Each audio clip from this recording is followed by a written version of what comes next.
It's vlogging camera. তাহলে It's not allow. নইলে চিন্তা করছেন অনেক বৃষ্টি হইলো, তো এখন মোটামুটি স্কাইটা বেশ ভালো আছে। এখানকার বাজারগুলো সবগুলোই দূরে দূরে। চলেন বাজারে যাই। আমার বাসা থেকে মোটামুটি 3 কিলোর মতো দূরে হবে। তো এখান থেকে যেতে হলে গ্র্যাব নিয়ে যেতে হয়, আর হেঁটে যাওয়া পসিবল না। তো আমার গাড়ি চলে এসেছে। ইয়া, মালয়েশিয়ায় প্রচুর বৃষ্টি হওয়ার কারণে রাস্তাঘাট অনেক ক্লিন থাকে, স্কাই সব সময় সুন্দর থাকে। প্রত্যেকটা দিন বৃষ্টি হয়ই, খুবই কম দিনই আছে যে সময় বৃষ্টি হয় না। বেসিক্যালি মালয়েশিয়া একটা গরম কান্ট্রি, এখানে উইন্টার নাই। তবুও যে এনভায়রনমেন্টটা হয়, এনভায়রনমেন্টে আসলে গাছপালা সব কিছু দেখা যায় অনেক সবুজ থাকে। আমরা প্রায় চলে এসেছি। Okay, thank you. Okay, thank you so much. Bye. Bye. এখানে আসার কারণ হচ্ছে, যতটুকু জানলাম যে এখানে মোটামুটি প্রাইসটা রিজনেবল, যার কারণে এখানে অনেকে আসে। এখানে কেউ যদি কিনতে চায় সেকেন্ড হ্যান্ড প্রোডাক্ট, তাহলে এখানে এসে কিনতে পারবেন। এখানে মোটামুটি ভালো ভালো প্রোডাক্ট, অনেক কম দাম।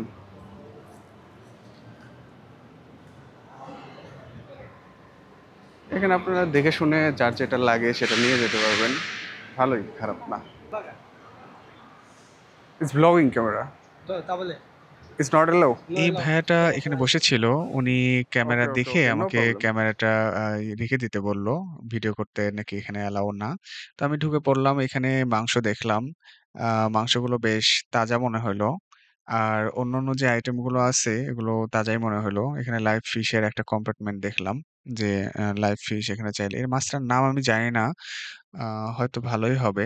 আর এখানে সবজির যে কম্পার্টমেন্টটা আছে এটা বিশাল বড়। কিন্তু সবজিগুলো খুব একটা তাজা না।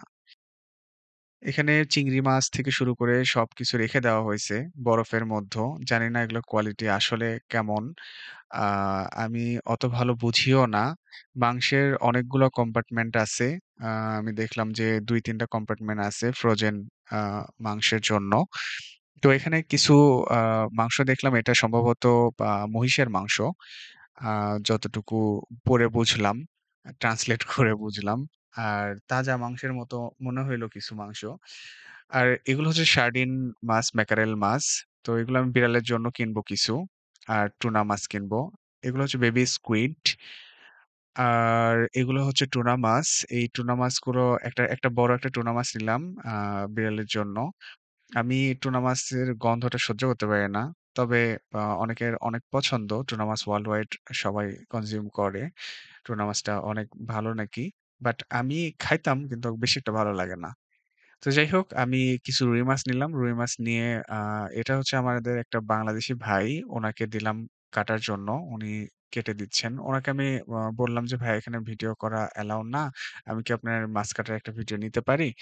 তো উনি বললেন যে, "ঠিক আছে, নাও, সমস্যা নাই। কিন্তু একটু আ করে নাও, হাইড করে নাও। এখানে ভিডিও অ্যালাও না।" তো আমি উনার মাছ কাটার একটু ভিডিও নিলাম লুকায়ে, লুকায়া। যেহেতু অ্যালাও না, সেহেতু আসলে আ এটা ওপেনলি করা উচিতও না। আমি অল্প একটু ভিডিও নিলাম আরকি। ভিডিও করতে চাইছিলাম না। পরে ভাবলাম যে যেহেতু একটা ব্লগ প্র্যাকটিস করব, সো আ একটা ভিডিও বানাই। তো মাছ উনি কাটতেছেন, কারণ অনেকগুলো রুই মাছ নিছিলাম। তো আমি বের হইলাম, ভিতরে ঢুকে আমি আ ওই ফ্রোজেন যে আইটেম গুলো আছে এগুলো দেখতেছিলাম। এখানে হিউজ পরিমাণে ফ্রোজেন আইটেমের কালেকশন আছে। আর বিভিন্ন টাইপের আ দুধ, দই এগুলো আছে এখানে। যার যেটা লাগবে সে সেটা নিতে পারবে। আমি এখানে শক্তি দইয়ের মতন একটা জিনিস দেখলাম। অনেক কিউট। যাই হোক, আমার বাজার করা শেষ। আমি আরো কিছু জিনিসপত্র কিনছি, ওগুলো আমি ভিডিও করি নাই। কারণ ওখানে অথরিটির লোকজন ছিল। আমার বাজার করা শেষ। আমি এখন বের হয়ে যাচ্ছি। সবাই ভালো থাকবেন। আসসালামু আলাইকুম।